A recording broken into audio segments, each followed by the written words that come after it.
A Varázslatos Alföld Falusi Turizmus Egyesület tagjai az idei Európai Líder Expón és utazáskiállításon is bemutatkoztak. Fontos ez, hiszen elnökasszonyuk Czakóné Bartuc Katalin most is tavasz és vendégváró hangulatban kémleli, kiérkezik portájára.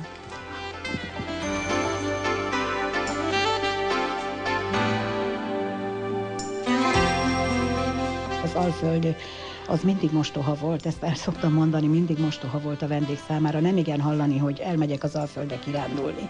Inkább azért a hegyek, a völgyek, a tavak, a folyópartok, ezek vonzzák a vendégeket. Az Alföld nem igazán, pedig ha ismernék a szépségét, akkor bizonyára többen jönnének.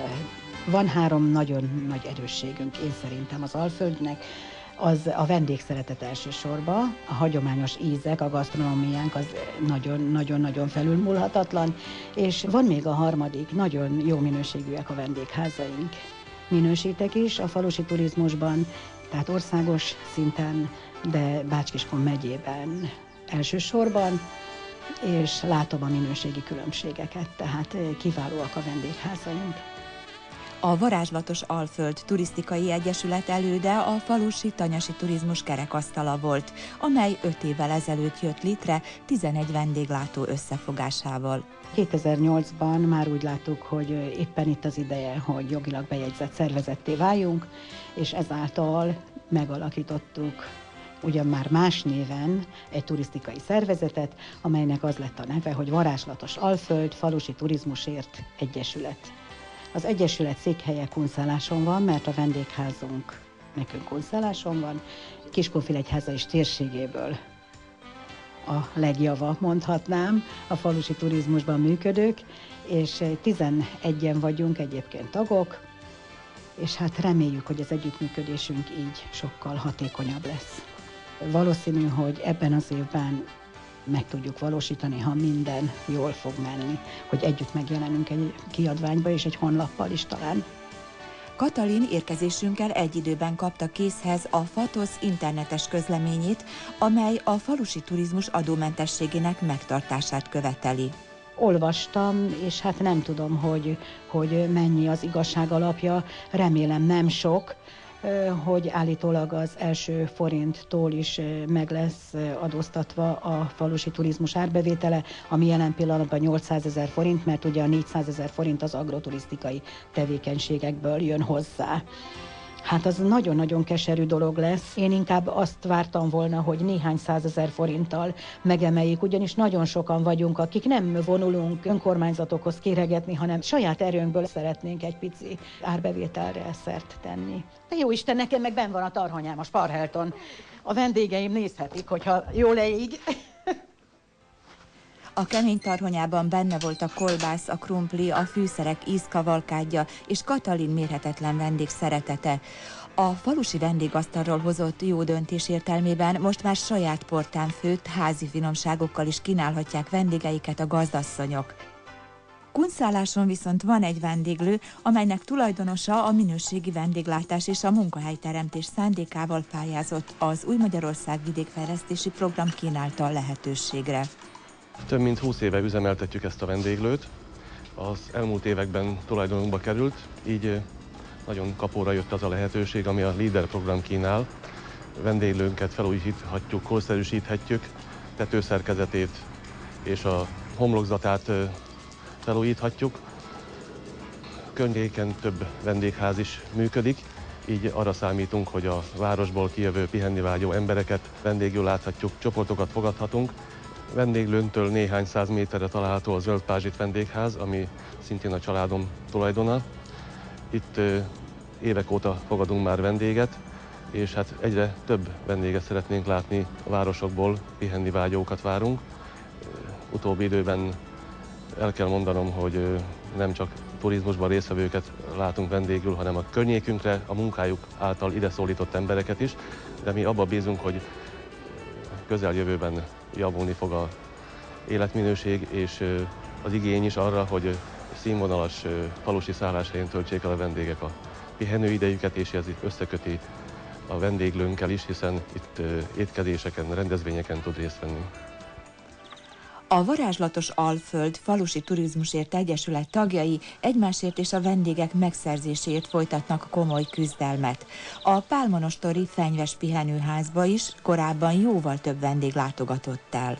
Hát volt vendégünk, aki egy család volt, és 10 év körüli gyerekekkel voltak, és ők megszámolták, akkor 2400-2500 darab növényt számoltak itt meg. Azóta már egy pár darabbal kevesebb, mert ahogy a fenyők nőttek, úgy egyre többet vágtunk mi is ki, mert a sétányok helyeit úgy írtottuk ki. Itt egy szőlő és gyümölcsös volt, valamint itt hátul, ahol most a fenyőfák helyezkednek el, itt pedig zapföld volt. Egy nagy homok, rengeteg, amikor a szél fújt, akkor beborította a félházat.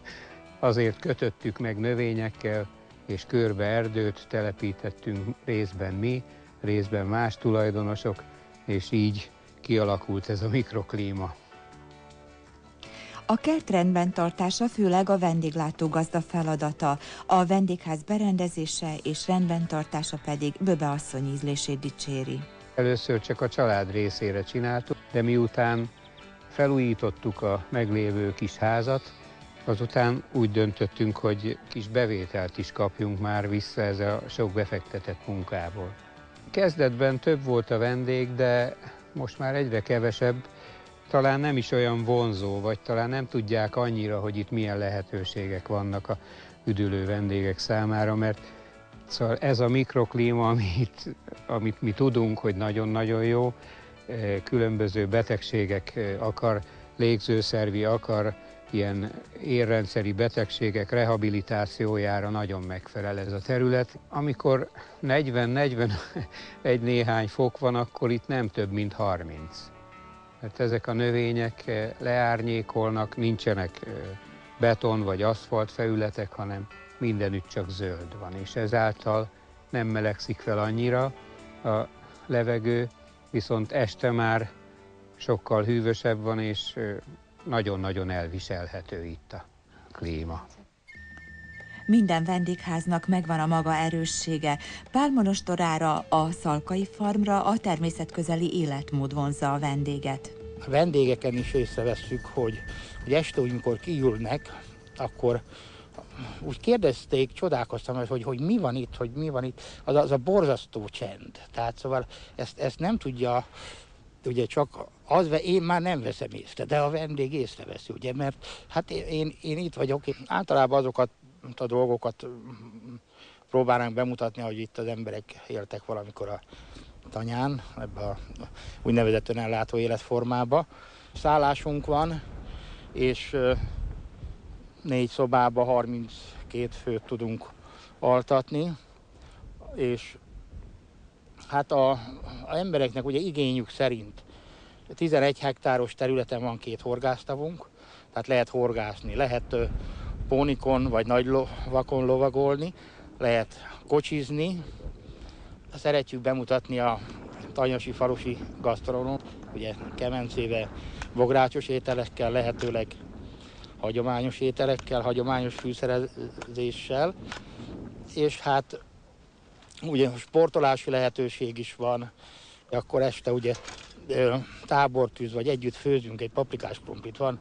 Általában úgy szoktuk, hogy 3-4 csoportot alakítunk, akkor csinálunk egy versenyt. Tehát a gyerekeket ez nagyon érdekli, meg elmondom nekik azt is, hogy nyáron szabad mezítláb visszaradni, nem csak cipőt.